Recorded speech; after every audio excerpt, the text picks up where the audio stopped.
Bonjour à toutes et à tous, bienvenue sur ma chaîne Jolt Comics. Aujourd'hui une nouvelle vidéo, une vidéo spéciale parce que ça va être un focus sur un super-héros, mon super-héros préféré qui n'est rien d'autre que Daredevil, le diable de Hell's Kitchen. Et c'est pas par hasard parce qu'on fête son anniversaire cette année, joyeux anniversaire Daredevil, qui fête ses 60 ans et il n'est toujours pas à la retraite. Et donc on va faire une petite vidéo, guide de lecture à ma sauce, où je vais vous présenter chronologiquement les runs que j'ai lus du personnage, et également les bons points d'entrée et mes meilleures lectures sur le personnage. Alors, on va commencer chronologiquement. Moi, mon point d'entrée chronologique sur Daredevil, le premier, c'est le Daredevil de Frank Miller, qui a débuté en 1979. Alors, bien évidemment, il y a eu des runs auparavant sur le personnage, alors entre autres, bien sûr, Stan Lee, du Jen Collan, etc. Alors, je ne connais pas du tout cette période, qu'on peut retrouver en intégrale chez Panini Comics. Et donc, pour ma part, moi, chronologiquement, les récits les plus anciens, c'est Frank Miller. Et Frank Miller est réputé pour avoir fait de Daredevil un personnage majeur et qu'il est passé à un autre stade. Alors Frank Miller est arrivé sur le run de Daredevil, sur Daredevil, pas tout seul au départ, il était seulement dessinateur, il est arrivé en 1979, et il a collaboré avec le scénariste Roger McKenzie pour à peu près une dizaine d'épisodes. Et donc, il a pris ensuite les rênes de la série pendant près de 4 ans. Et il a débuté avec le numéro 165 jusqu'à 191 dans cet omnibus, mais vous allez voir qu'il a encore travaillé sur le personnage ensuite. Et donc, moi j'ai découvert ça en Icons au départ, c'était sorti en 4 Icons.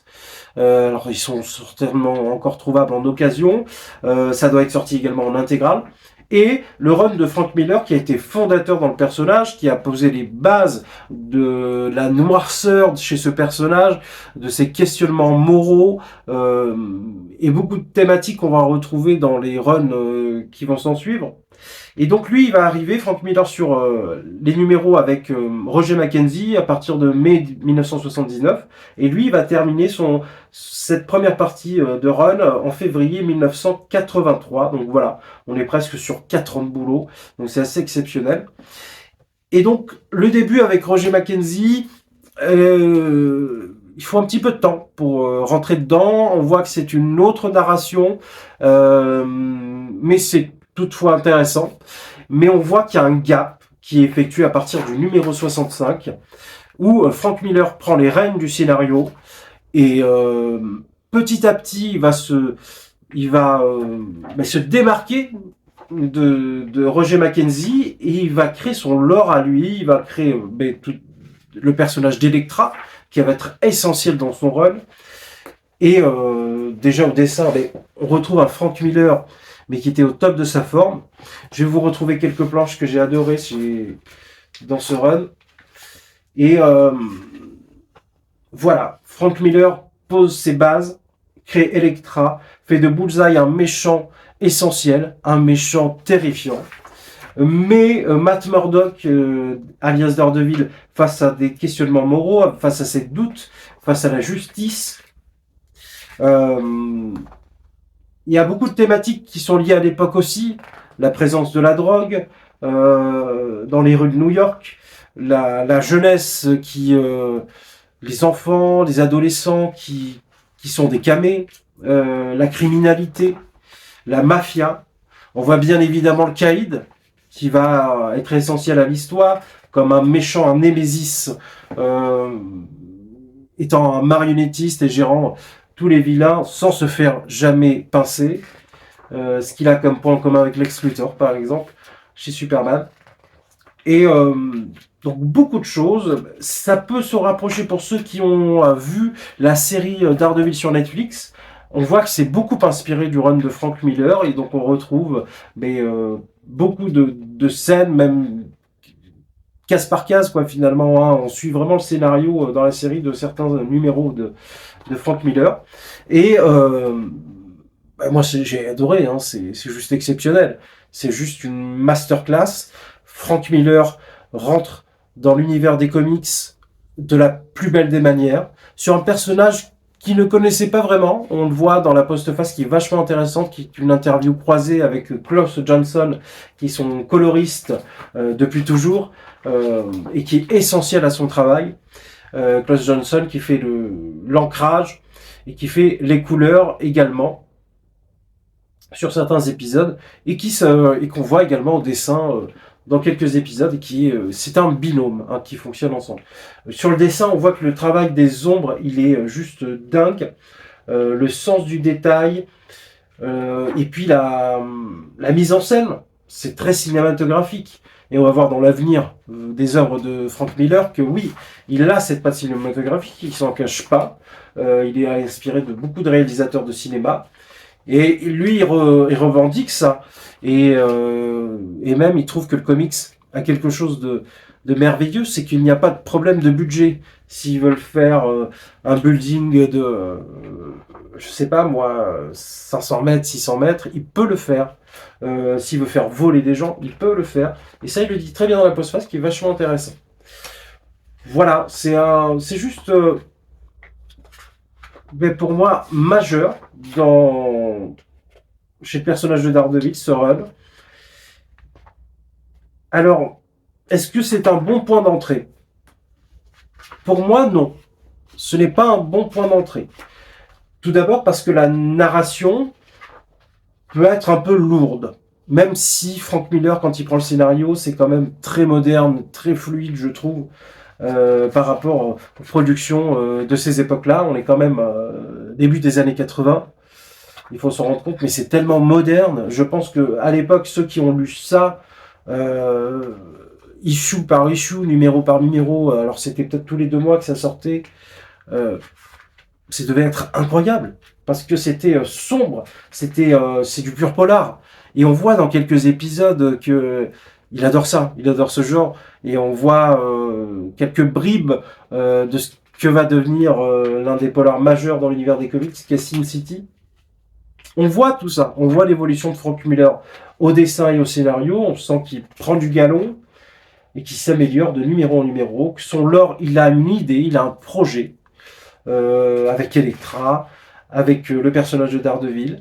Et au fil des numéros, quand il reprend le scénario après Roger Mackenzie, on voit son élaboration, on voit qu'il se démarque de Roger Mackenzie, il a son ton, son univers, tout en restant cohérent avec le personnage. C'est juste incroyable. On voit de la dynamique. Frank Miller a voilà, ce talent-là. C'est juste incroyable. Voilà, je m'appesantis un peu sur The Run parce que c'est... Et puis il y a quelques numéros hyper marquants. Le numéro le plus marquant pour moi, ça doit être le dernier qui est présent, l'avant-dernier, c'est Roulette, qui est sorti en 1964, c'est le numéro 191. Et pour la faire courte, je vais pas spoiler. On voit Daredevil qui... c'est celui-ci. On voit Daredevil qui va au chevet de Bullseye, qui se retrouve à l'hosto, à l'hôpital, qui est tétraplégique, qui peut pas bouger. Voilà. Et donc il arrive avec une arme avec seulement une balle. Et ils vont jouer à la roulette russe ensemble. Et Daredevil a vécu un moment difficile avec un gamin qui était fan de lui, qui s'inspirait de lui. Et puis il y a une sombre affaire. Et il est vraiment au bout, Daredevil. Il se sent responsable de quelque chose, je ne veux pas spoiler. Et puis il y a un côté psychologique, mais super fort entre ces deux personnages, même si Bullseye ne parle plus. Il est handicapé. Et c'est juste incroyable. C'est un numéro qui, moi, m'a mis un gros coup. C'est l'un des meilleurs numéros que j'ai lu sur le personnage. C'est très fort. Pour ceux qui le connaissent, alors en VO, ça s'appelle How Does a Man Search for His Own Soul. Bon, pardon pour l'anglais, mais juste incroyable. C'est sorti en février 1983. C'est bien ça. Voilà. Bon, je vais pas m'apesantir, mais c'est juste énorme, c'est génial. Ce n'est pas un bon point d'entrée pour moi. Je pense que ça peut être, si vous voulez, au départ, on va partir sur un run un peu plus moderne, un peu plus autocontenu, parce que c'est la narration qui peut rebuter comme première lecture, mais c'est hyper bien, hein. Moi, je conseille, hein, si vous voulez vous lancer dans ça directement pour découvrir, ça peut. Ça peut parce que ça pose les bases, ça fait des références si vous avez lu la série de Daredevil qui sont là, et puis c'est fait par un auteur qui est juste formidable, un duo, hein, Klaus Johnson et Frank Miller, qui est juste hyper talentueux. Donc oui, ça peut être un bon point d'entrée, mais warning, je ne le recommande pas pour moi comme point d'entrée parce que ça peut être rebutant au niveau de la narration, au dessin c'est impeccable. Voilà, ça se lit pas en 2 jours, hein. Ça se lit sur du temps long parce que c'est assez dense, mais c'est juste excellent. C'est le meilleur, l'essence du personnage qui va ensuite influencer tous les autres scénaristes et dessinateurs qui vont passer sur Le Diable de Hell's Kitchen.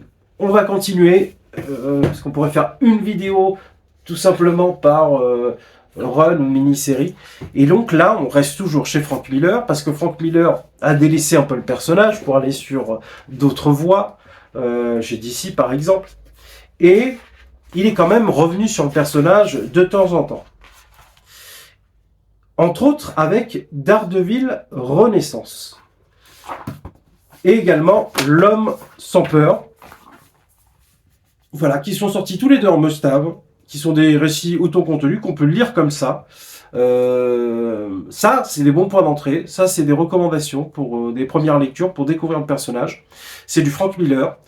Mais ça peut se lire, voilà, tout seul, et c'est juste excellent. On va rentrer dans le détail. On a également, dans la même veine, Frank Miller qui a travaillé sur une mini-série qui s'appelle Love and War avec Bill Sienkiewicz. Donc tous ces récits, ces 3 récits, vous les retrouvez dans le Daredevil Compagnon qui est sorti là ces derniers jours chez Panini, qui est la suite logique du premier omnibus sur le travail de Frank Miller sur le personnage.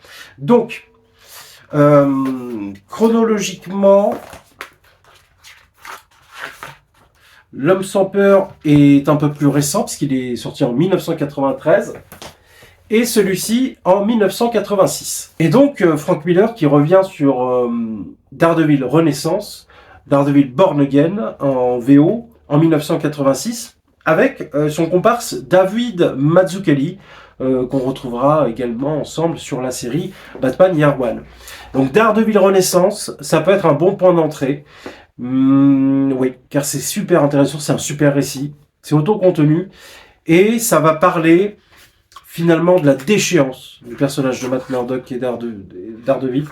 On va aller au bout de ses retranchements, on va le voir au fond du trou. C'est juste génial, ça va être hyper sombre. Honnêtement, c'est sans concession et il n'y a pas beaucoup d'espoir dans ce récit pour Daredevil. On va avoir bien sûr son côté religieux assez présent. Parce que voilà, l'essence aussi du personnage de Daredevil, c'est que c'est un catholique, un fervent catholique, et il a la foi. Également la foi en la justice. Voilà, il a ces 2 fois.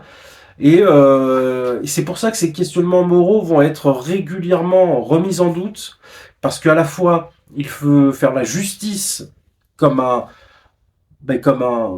justicier, et à la fois il croit à la justice et au pardon de Dieu. Et donc c'est tous ces questionnements moraux qui vont finalement être hyper intéressants sur ce personnage.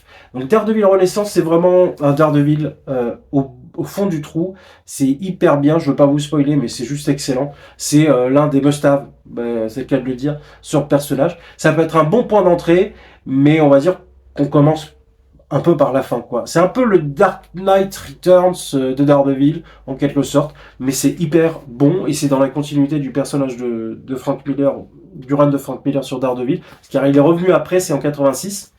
Ensuite, on a L'Homme sans peur, c'est un peu plus... on avance dans le temps, c'est en 93.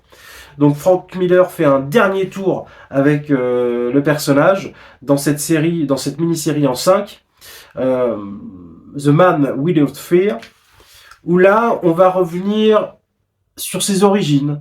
On va voir beaucoup mais comment il est devenu Daredevil, déjà dans le numéro 1.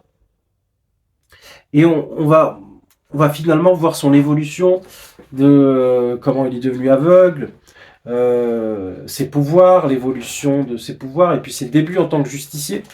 Donc c'est un peu le Year One, le Daredevil Year One, le Batman Year One de Daredevil. Donc là, on y voit vraiment ses origines, sa formation avec Stick, et sa première confrontation avec le Caïd. Donc c'est excellent, c'est super bien gratté, c'est John Romita Jr. dessus, au top de sa forme.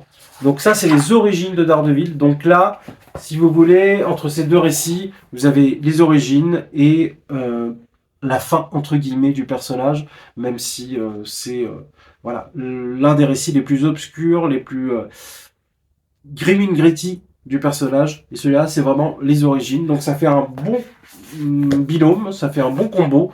Et dans l'omnibus Daredevil Compagnon, vous avez ça et la mini-série Love and War, également de Bill Sienkiewicz. Je vais vous montrer un petit peu le trait, parce que le trait de Sienkiewicz est assez particulier, mais que j'aime beaucoup.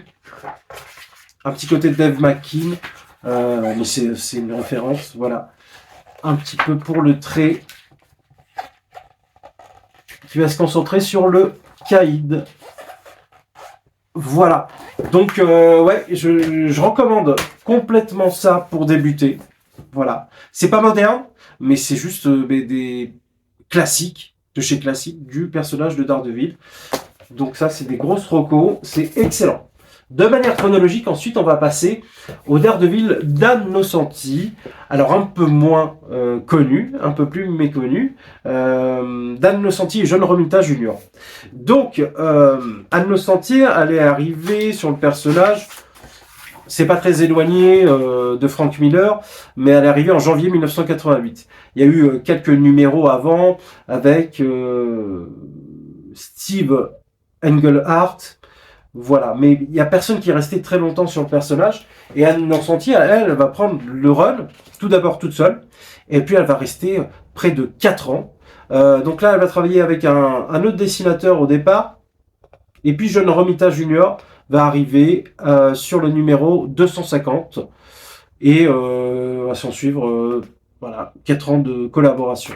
Donc le Daredevil de Nocenti est un peu plus méconnu, parce qu'on va aborder, c'est hyper intéressant, c'est hyper bien, on va aborder des thèmes qui sont un peu plus d'actualité aujourd'hui, tout ce qui est les thèmes écologiques.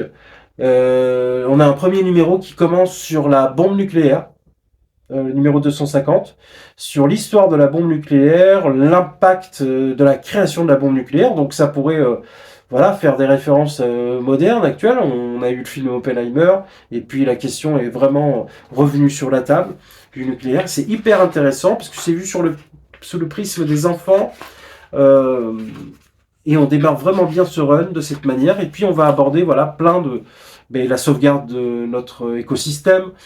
Voilà, c'est assez engagé, à gauche, si je puis dire, avec Ann Nocenti. Voilà, il y a les méchants patrons de Wall Street qui font souffrir la pauvre population de New York. Donc voilà, il y a pas mal voilà, de thématiques sociales, écologiques, et qui sont vachement intéressantes sur le run d'Ann Nocenti. John Romita Jr., il est juste excellent.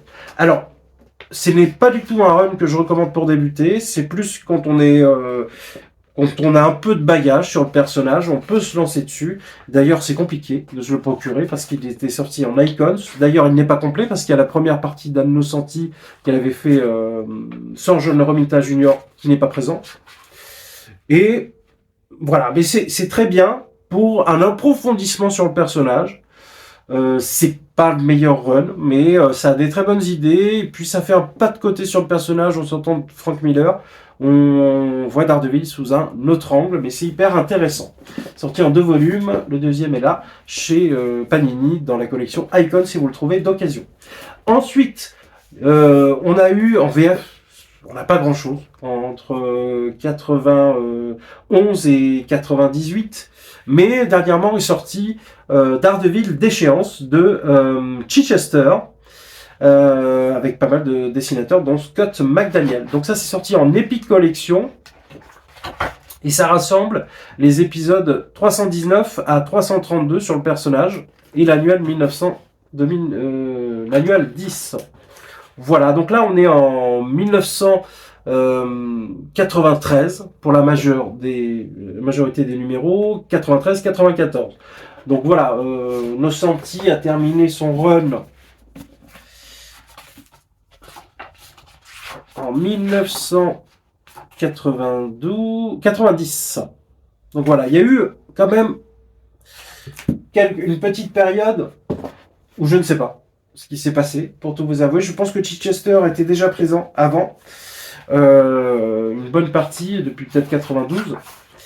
Et ben là, moi je ne l'ai pas lu encore, je l'ai reçu il y a quelques temps. Et donc c'est vraiment une période un peu méconnue, parce que Chichester, voilà, je ne sais pas. Il faut découvrir son run. Et c'est réputé pour être quand même un ton en dessous de ce qu'il y avait eu avant entre Miller et Nocenti, et ce qui arrive après. Mais ça peut être intéressant, et voilà, si vous voulez avoir, pour je pense les experts de Daredevil qui ont déjà tout lu sur le personnage, je pense que ça peut être intéressant de découvrir cela. Parce que quand je l'aurai lu, je vous en parlerai, mais c'est intéressant quand même d'avoir du vieux matériel qui est inédit en VF. Alors pas forcément, c'était déjà sorti je crois dans des top BD ou autres, cette partie de run. Mais voilà, on a envie d'avoir de la complète sur Daredevil. Bon, il y a les intégrales, mais bon, ça sort à leur rythme. Donc voilà, Scott McDaniel est pas trop mauvais, ce que je vois. Donc ça, je vous en parlerai en détail, mais c'est intéressant quand même de savoir qu'on a un peu, pendant cette période des années 90, quelques numéros de disponibles. Et ensuite, donc un traversée du désert, les années 90, c'est compliqué pour Daredevil, la qualité n'est pas de mise, mais il y a un retour en fanfare, et ce retour en fanfare, il est lié à Joe Quesada, en grande partie, et également Kevin Smith, qui vont, avec Sous l'aile du diable, remettre Daredevil sous le feu des projecteurs, parce que y a un label qui est créé par Joe Quesada chez Marvel, c'est Marvel Knights, vous avez peut-être entendu parler, avec un ton un peu plus adulte, un peu plus violent. Et dans cette veine, Sous l'aile du diable va sortir en novembre 1998. Donc ça va être une mini-série en 8 numéros. Voilà. En gros, c'est ça, c'est une mini-série en 8 numéros. Puis Joe Quesada va travailler sur d'autres œuvres dans la foulée. Donc hyper intéressant, ça peut être un bon point d'entrée également. C'est en must-have, c'est pas par hasard. Donc là, on va voir le côté religieux de Daredevil très présent. Donc là, on remodernise le personnage. On sent qu'il y a un gap. Joe Quesada au dessin, il est juste exceptionnel. Et il fait appel à Kevin Smith, qui est un scénariste très populaire à l'époque. Il travaille sur beaucoup de films, voilà, où il a du succès. Et puis, on lui propose de prendre le scénario de cette série. Et c'est vraiment super intéressant. Voilà, il y a un côté un peu mystique avec un bébé. C'est vraiment excellent. Moi, je pense que c'est un bon point d'entrée. Les dessins sont très bons de Joe Quesada. Et puis là, on rentre dans le Daredevil moderne, complètement. Voilà, il y avait Miller Nocenti. Et là, on ouvre une nouvelle page sur le personnage en 1998. Donc c'est juste très bon. Donc bon point d'entrée. Et puis dans la foulée, on va avoir des numéros comme Daredevil Echo et Echo de David Mack, Joe Quesada, Jimmy Palmiotti. Donc voilà, on va avoir c'est toujours dans la série Marvel Knight. Donc dans la continuité. Voilà. Alors pour moi, Marvel Knight, oui, ça a changé les choses pour Daredevil à l'époque. mais pour moi, c'est pas vraiment des récits excellents. Sous la lumière peut être un bon point d'entrée, mais pour moi, c'est pas de la grande qualité, ça fait pas partie de mes récits préférés. En fin de vidéo, je vous dirai mes récits préférés et les bons points d'entrée, je ferai un petit bilan. Il y a également Daredevil Phaser, qui est un récit complet. Voilà, avec le recul, j'ai pas beaucoup aimé. On voit un Daredevil hyper massif. Voilà, c'est Dark Knight Returns de Daredevil. Oui, non. Honnêtement, c'est pas au niveau. C'est Joe Quesada qui est au scénario au dessin. Alors, il peut être un très bon dessinateur, mais le scénario, c'est pas foufou. Alors, c'est sorti en must-have, il me semble. C'est sorti également, ces 3 récits, dans un omnibus. Écoutez, Phaser n'est pas indispensable. Souvenir du diable, oui. C'est toujours bon à la voix. Daredevil et Echo, je pourrais pas vous dire, je l'ai pas encore lu. Voilà. Et puis, dans les récits complets, dans les années 2000, début des années 2000, on va avoir pas mal de choses sympas. Entre autres, on va avoir le Daredevil jaune, Daredevil Yellow, par le duo mythique Jeff Lubb, Tim Sale. C'est ressorti dans une édition collector, une édition de luxe, avec un simili-cuir, du gaufrage. Donc c'est juste très très beau, hein. C'est juste magnifique. C'est une très belle, un très bel ouvrage, mais ça vaut son prix, hein. Voilà. Mais moi, je suis fan de ce duo et je suis fan du personnage, donc on me propose ce genre de livre-objet, ben écoutez, moi je fonce dessus. Ça dépend des goûts et des couleurs, hein. Mais voilà. Alors c'est disponible également dans une collection à petit prix qui était sortie à 6 euros. Donc franchement, si vous pouvez le trouver encore, foncez, parce que Daredevil jaune, c'est la quintessence du personnage. On va explorer ses origines et puis l'essence même du personnage, et surtout on va avoir un duo artistique qui est juste incroyable. Pour moi, Jeff Lubb, Tim Sale, c'est mon duo préféré. Tim Sale au dessin, c'est exceptionnel, j'en suis fan. Et de voir ce duo travailler sur mon personnage préféré, c'est hyper émouvant. Alors ils ont fait d'autres récits dans la même veine, hein, dans les Marvel Colors comme ils appelaient. Donc il y avait Spider-Man Blue, Hulk Gris, et également Captain America White, Captain America Blanc. Donc là en grand format, on profite vraiment des planches. C'est pas quelque chose que je vais vous pitcher, c'est quelque chose à vivre. Le dessin Tim Sale, le scénario, et puis cette relation avec Karen Page, parce que ça va être ça le fil rouge, hein. C'est une histoire d'amour et qui est juste magnifique. Voilà, je vous le recommande grandement. Et en grand format comme ça, si franchement vous êtes déjà fan de Daredevil, ben ouais, c'est un objet qui est vachement tentant, quoi. Alors moi je me suis laissé tenter et je suis bien content de l'avoir en grand format. Daredevil Yellow, que je vous recommande, que ça soit dans ce format-là ou en petit prix si vous arrivez à le trouver. Également, il y a eu une sortie dernièrement en must-have qui s'appelle Daredevil Redemption et qu'on trouvait dans les collections Carrefour. Donc le côté obscur à l'époque, les Marvel Dark. Et je pense à 3-4 ans peut-être. Et on y retrouve le récit Rédemption, qui est sorti en must-have pour 19 euros. À l'époque, c'était 3 euros, ça. Alors, je sais pas si ça se trouve encore à ce prix-là, ou en occasion, peut-être, ça ne doit pas se trouver cher. Mais Daredevil Redemption, c'est au scénario David Hein et au dessin Michael Gaydos, couleur Lee Loveridge. C'est juste excellent. Alors, c'est Daredevil, c'est plutôt une histoire centrée sur Matt Murdock.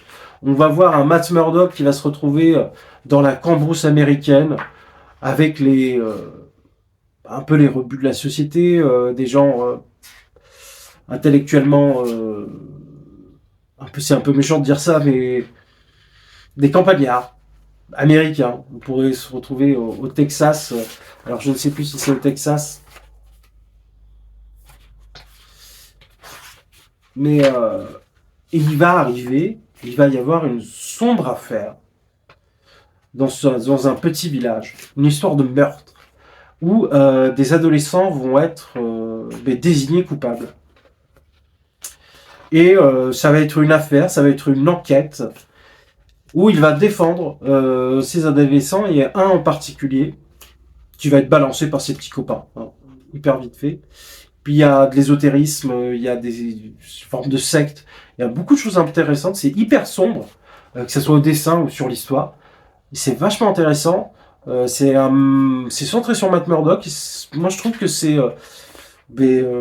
cool d'avoir cet angle sur ce personnage et Daredevil avocat, parce que voilà, Daredevil est un personnage, mais Matt Murdock est surtout un avocat et un excellent avocat. Et moi, j'adore aussi les scènes de plaidoyer qu'on a dans ces différents rôles. Et cette série en particulier, bah, écoutez, moi je vous le recommande. Ça peut être même un bon point d'entrée. Le Daredevil Redemption qui est sorti en must-have ou dans cette collection. Excellent récit. Ensuite, on va passer sur du lourd. Du lourd, c'est le Daredevil de Bendis. Alors, Daredevil de Bendis, tout le monde en parle en bien, et c'est normal parce que c'est juste excellent. C'est juste un must-have sur le personnage. Et il est indissociable du Daredevil de Brubaker. Voilà. Donc, celui-ci est sorti en 4 Deluxe. Alors, c'était déjà sorti en 4 Deluxe, mais c'est ressorti. Ça a été réédité en Deluxe, donc c'est disponible. Et maintenant, vous avez également le run de Brubaker disponible en 3 Deluxe. Donc vous avez 7 Deluxe pour avoir l'intégralité de Pour moi, qui est un run complet. Il faut avoir les deux. Parce que là, vous allez avoir une fin ouverte à la fin du run de Bendis. Et vous avez la conclusion, en quelque sorte, de ce diptyque de run entre deux artistes de grand talent, Bendis qui était au top de sa forme à l'époque, au scénario, et Alex Maliv au dessin. J'aime beaucoup Alex Maliv. Le trait d'Alex Maliv se marie merveilleusement bien avec l'ambiance du récit que Brian Michael Bendis a voulu instaurer. Je ne vais pas vous spoiler parce que ça, pour moi, c'est la meilleure porte d'entrée sur le personnage. C'est de commencer par le Daredevil de Bendis. Alors, le dessin d'Alex Maliv, il faut s'y faire, il faut s'y adapter. C'est pas dans les canons de beauté des dessins actuels, c'est très sombre. Et moi, je trouve que ça donne une ambiance folle, une ambiance de polar noir. Et on va aller, on parlait de The Man Without Fear. Alors Born Again plutôt, où on était vraiment au fond du trou pour le personnage. Mais ces deux runs, ensemble, Daredevil n'a jamais été au plus bas. On va vraiment gratter dans l'os, on tape dans l'os là. On ne sait pas s'il va s'en sortir, quoi. Et c'est vraiment juste incroyable. Donc le Daredevil de Bendis, c'est pour moi meilleure porte d'entrée et meilleure lecture sur le personnage. Et c'est indissociable du run de Brubaker. Donc moi, si je devais recommander, alors c'est pas évident, parce que c'est quand même 4 Deluxe plus 3 Deluxe, on est sur une somme, je sais pas moi, 250, 300 euros. Alors c'est peut-être pas la porte d'entrée idéale économiquement, mais au niveau qualitatif, pour moi c'est mon récit préféré, ce binôme de run. C'est juste extraordinaire. Daredevil de Brubaker, ça va être la continuité de Bendis, mais il va apporter des choses. Il va apporter sa sauce un peu à Brubakerienne, mais qui est juste excellent. Puis on l'a vu sur ces séries un peu plus personnelles, comme Criminal, etc. Là, au dessin, on va avoir Michael Lark. Et je trouve même qu'en continuité graphique entre Maliv et Lark, ça match, ça fonctionne. Alors le dessin de Michael Lark est un peu plus beau, un peu plus clair. Ça marche très bien. Brubaker, il est excellent. Il amène d'autres choses, mais il le met plus bas que terre encore. Hein. Il le relève pas. Hein. Il le relève pas du tout. On verra quand il va se relever, mais c'est pas tout de suite. C'est dur, c'est hyper dur, c'est magistral. Ces deux runs sont indissociables et sont pour moi ce qui s'est fait de mieux sur le personnage, historiquement, de ce que j'ai lu. Voilà. Oui, même meilleur que Miller, pour moi. Ouais, effectivement. Donc voilà, ça je vous les recommande fortement, les Daredevil de Bendis et de Miller. Pour moi, c'est le meilleur. En port d'entrée économiquement, je vous dirais plus d'aller sur un must-have. Et les must-have de Miller, de Frank Miller, me paraît les plus adaptés, avec Born Again ou Renaissance, L'Homme sans peur ou Renaissance, voilà. Ça, c'est bien en porte d'entrée. Et puis après, si ça vous plaît, faut aller sur le Bendis Miller. le Bendis Brubaker. Mais voilà, hein, à son rythme, hein, vous achetez pas tout le run d'un coup, hein, voilà, c'est un petit conseil que je vous donne, mais c'est excellent. Moi, je l'ai découvert en bibliothèque, hein, pour tout vous dire. C'était juste incroyable, cette expérience sur ce personnage. Donc, ensuite, on passe à Mark Waid. Alors, vous allez me dire peut-être, mais il y a des choses après Brubaker, non? Oui, il y a des choses après Brubaker. Il y a du Andy Deagle, du Charles Soule. Alors Charles Soule, c'est après Mark Waid? Non, oui, c'est après Mark Waid. Il y a du Andy Deagle avec l'event Shadowland après Ed Brubaker. Mais je l'ai pas pris. Je l'ai pas pris vu la réputation qui est terrible, hein, sur cet event et sur les numéros attenants d'Andy Deagle. Donc je suis pas allé dessus. J'irai sans doute plus tard, si ça ressort, pour découvrir, parce que j'aime beaucoup le perso, donc j'ai envie de savoir si c'est une vraie bouse ou pas. Donc moi j'ai sauté ça, cette période-là, et je suis passé directement sur le Daredevil de Mark Waid. Donc le Daredevil de Mark Waid qui est sorti en 2 icons, mais on n'avait pas la série au complet, et ensuite avec 400%. Qui sont introuvables, hein, les 400% actuellement, c'est compliqué. Et là, Panini ressort tout le run en 2 omnibus. Donc il y a le premier qui est sorti l'année dernière, et le deuxième qui devrait pas tarder cet été. Donc moi j'ai lu les 2 premiers icons, donc il y a un petit peu à peu près le contenu du premier omnibus.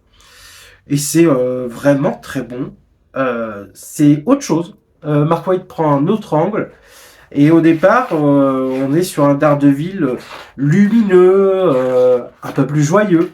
Voilà, il est heureux. Je vais enlever ça parce que très embêtant pour le manipuler.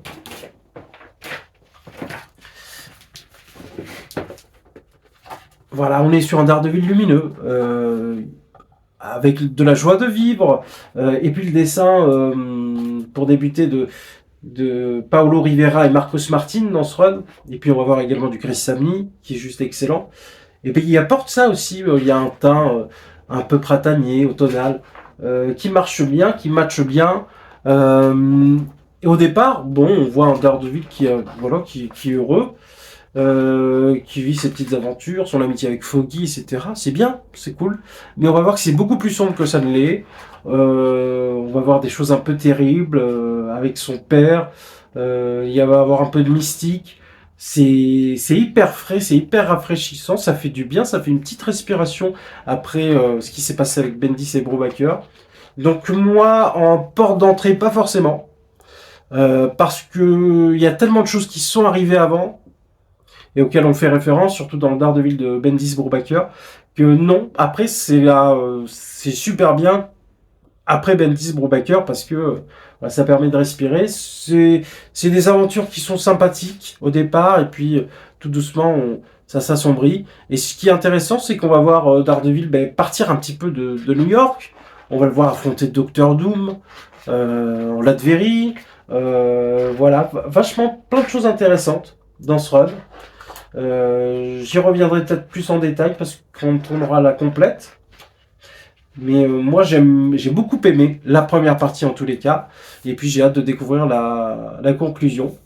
Mais Mark Waid est un super scénariste et Chris Samney aussi en tant que dessinateur. Même si Paolo Rivera et Marcos Martin, c'est une belle continuité graphique. Et c'est vraiment top.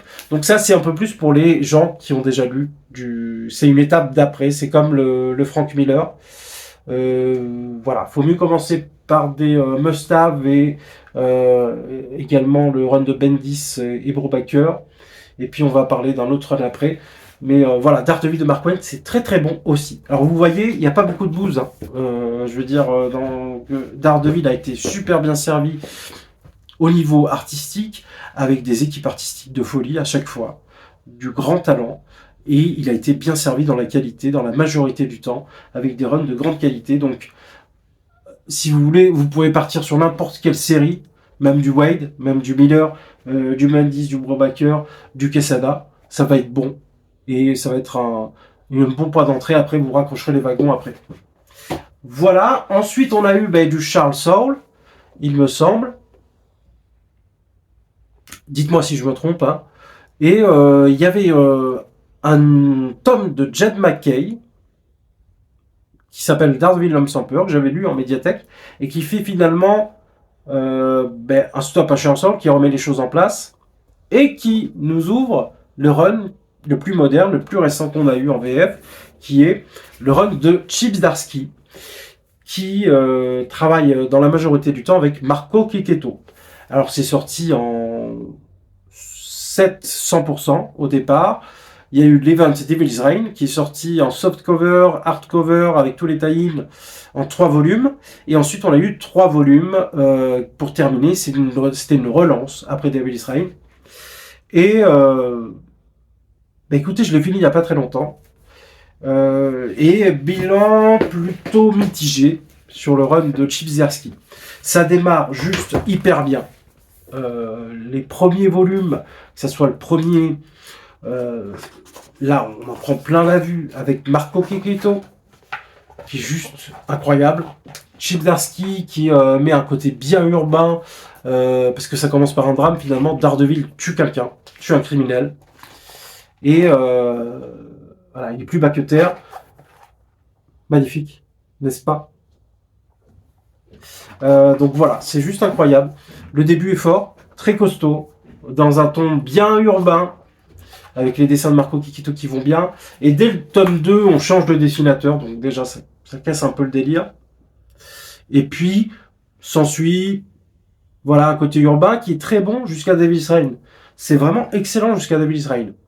Il y a des bons enjeux, c'est très bien scénarisé par Chip Zdarsky, c'est clair, c'est vachement top, c'est rafraîchissant. Il amène des nouveaux personnages et le dessin de Marco Checchetto quand il est là, c'est juste très bon. Ensuite, on a Devil's Reign que j'ai pas pris là. Devil's Reign, c'est l'event, un gros event où on va avoir pas mal de super-héros de Marvel qui vont participer à cet event face à Wilson Fisk qui est devenu maire de New York et qui veut vraiment qu'il n'y ait plus de super-héros dans New York, et donc il va engager des super méchants pour les annihiler. Et c'est pas mal, c'est pas exceptionnel. Alors moi je vous recommande juste l'event, les tie-ins sont pas forcément tous intéressants, mais ça va ressortir. Ce qui est bien, c'est que ce run il ressort en deluxe déjà. Moi, je trouve que c'est une excellente nouvelle. Pour ceux qui ne sont pas lancés dans ce run, ils peuvent directement aller sur les Deluxe de Daredevil par Zdarsky. Et puis, c'est plutôt intéressant au niveau tarifaire aussi. Et puis, même si je suis mitigé, parce qu'on va arriver à l'après Devil's Reign, c'est quand même un bon run pour débuter, un run moderne de qualité. Donc là, on va avoir la conclusion de ce run. Parce qu'après Devil's Reign, il va y avoir une relance. Et parce qu'il va y avoir un statu quo qui va changer après Devil's Reign. Et il va partir sur autre chose. Chip Zdarsky va partir sur un autre délire qui, moi, m'a pas accroché forcément. Donc, je ne veux pas rentrer dans les détails parce que ça va spoiler tout ce qu'il y a avant. Mais il va rajouter une forme de mythologie aux événements de Daredevil via un personnage. Ceux qui l'ont lu comprendront. Qui est là et qui dit que Daredevil, tout ce qui t'est arrivé, c'est grâce à moi. Voilà. Ouais, ok, d'accord. Bon, ok, d'accord. Et puis il va commencer à élaborer quelque chose, Daredevil. Là, il va être over the top. Il va être over the top et ça sort de son truc, du run réaliste de Chip Zdarsky sur son début de série avant Devil's Reign, où c'était vraiment à échelle humaine, on retrouvait le Daredevil qu'on aime, et là il passe sur autre chose. La conclusion du run de Chip Zdarsky rattrape un peu le coup, mais d'un point de vue global, il y a un avant et un après Devil's Reign, et c'est dommage parce que ça aurait pu être un bon run. Donc c'est pas un run majeur pour moi, c'est pas forcément un run de grande qualité, c'est un run correct. Qui est bon, vraiment, dans sa grande première partie, même l'event c'est pas mal, mais après c'est dommage, on part sur une chose et qui m'a beaucoup moins plu.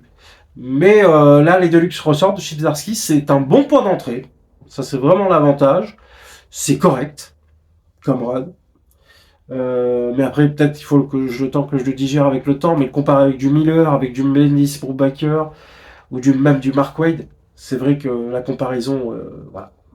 C'est un tour en dessous, hein, le run de Chip Zdarsky, mais il ressort en deluxe et c'est toujours intéressant de le découvrir pour ceux qui aiment Daredevil. En première lecture, ça peut être un bon point d'entrée. Voilà pour un peu cette présentation chronologique du personnage de Daredevil avec les bons points d'entrée, les séries, les runs que j'ai bien aimés, en bons points d'entrée. Donc, comme je vous l'ai dit, le Daredevil de Zdarsky est un bon point d'entrée. Il ressort en deluxe actuellement. Ça peut être intéressant à découvrir, mais c'est pas le meilleur sur le personnage pour moi. Ensuite, en bon point d'entrée, Daredevil Bendis Brubaker. Ça peut être très bien. Ça peut être très bien, c'est un coup. Mais si vous voulez miser sur la qualité et un point d'entrée de qualité, si vous voulez découvrir le personnage, c'est excellent. Et c'est juste pour moi les deux meilleurs runs sur le personnage. Qui sont indissociables pour moi. Ensuite, en bon point d'entrée, voilà, pour petit budget, quoique, voilà, vous avez les must-have de Frank Miller, Daredevil Renaissance et Daredevil L'Homme sans peur. Donc, à la fois les origines du personnage et également un petit peu voir Daredevil au fond du trou avec ce Daredevil Renaissance. Donc ça, c'est excellent, c'est du Frank Miller. C'est un peu daté, mais quoique c'est très moderne. Hein. Frank Miller, il est vraiment très moderne dans sa narration. Donc ça, c'est un très bon point d'entrée et c'est des récits d'énorme qualité sur le personnage. Ensuite, en bon point d'entrée, Sous l'aile du diable, ça peut être pas mal. C'est pas ce que je recommande le plus, mais c'est dans un must-have. Et puis, c'est très bon aussi. Voilà, et puis en run de qualité, je vous l'ai dit, pour moi il y a le Daredevil de Frank Miller en haut, en premier c'est le Daredevil de Bendis et Brubaker, en second on va retrouver le Daredevil de Miller, et en troisième le Daredevil de Mark Wade. Et puis vous avez un petit bijou c'est dans la continuité, hein. C'est le Daredevil jaune de Jeff Lubb Team Sale, qui est pour moi le récit complet, le meilleur sur le personnage. Voilà un peu pour un petit peu mes conseils sur le personnage, si vous voulez le débuter ou approfondir. Il y a encore plein de choses à découvrir sur ce personnage. Et Daredevil, le diable de Eskinshon, joyeux anniversaire. Et Matt Murdock, on se retrouve très bientôt dans une série apparemment, donc ça peut être sympa sur Disney+. Et puis avec le run de Saladin Ahmed, qui sort prochainement en VF. Je n'ai rien lu, ce run. Je ne sais pas si je vais y aller. J'attends de voir des retours. Et bon, en tant que fan de Daredevil, forcément, je crois que j'irai dessus. Voilà pour cette vidéo. J'espère que cela vous aura plu. Elle doit être très longue.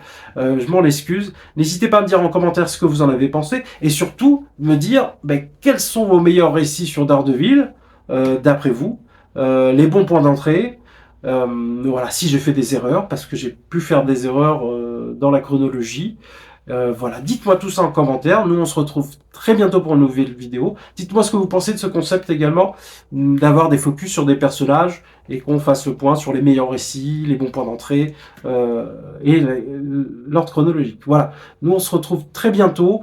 N'hésitez pas, un petit pouce bleu, vous abonner si ce n'est pas le cas, la chanson habituelle et je vous dis à bientôt. Salut!